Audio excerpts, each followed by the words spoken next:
A Young Hero by Chase Tunbridge, illustrated by Craig Deely.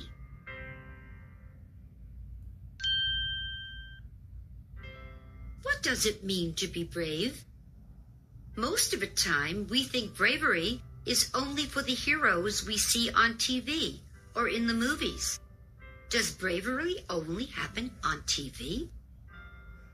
Is bravery only for grown-ups? Can a young person be brave?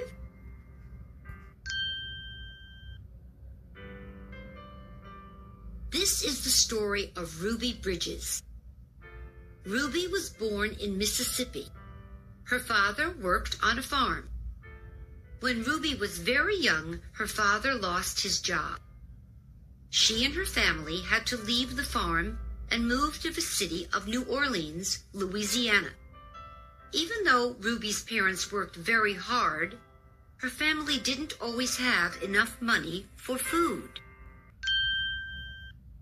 When Ruby was young, black children and white children in New Orleans were not able to go to the same schools.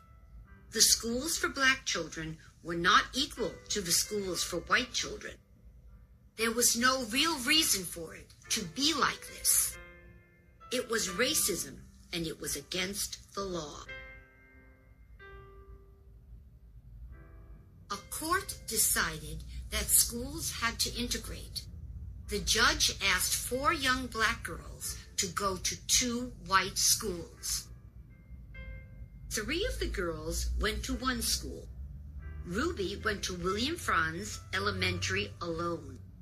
She was the first black child to enter an all-white school in New Orleans.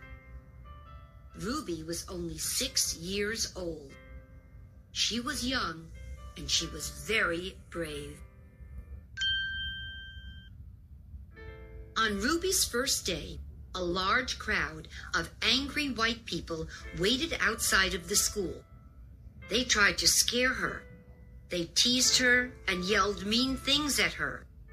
They were afraid of change. The President of the United States sent federal marshals to protect Ruby. They would not let the angry people harm her. Each new day was just like the first. Every day, angry people tried to keep Ruby away from the school. Every day, she came back. How do you think this made Ruby feel? How would you feel if it were you? If Ruby felt fear, she didn't show it. Once Ruby reached her desk, she was able to relax. She was the only child in her classroom. Most of the white people would not send their children to the school because Ruby was there. Ruby did not have anyone to play with. It was not safe for her to go outside for recess. The only other person in the classroom was her teacher, Mrs. Henry. Every other teacher at William Franz Elementary had refused to teach a black child. Mrs. Henry had never seen such a brave person, young or old. She was happy to teach Ruby to read and write.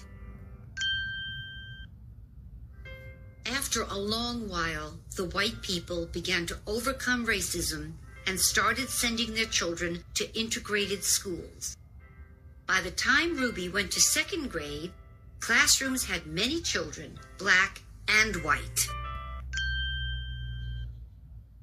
When Ruby Bridges grew up, she returned to William Franz Elementary to help all the children, black and white. Today she visits other schools to tell her story. The next time someone asks you if a young person can be brave, remember the young hero, Ruby Bridges.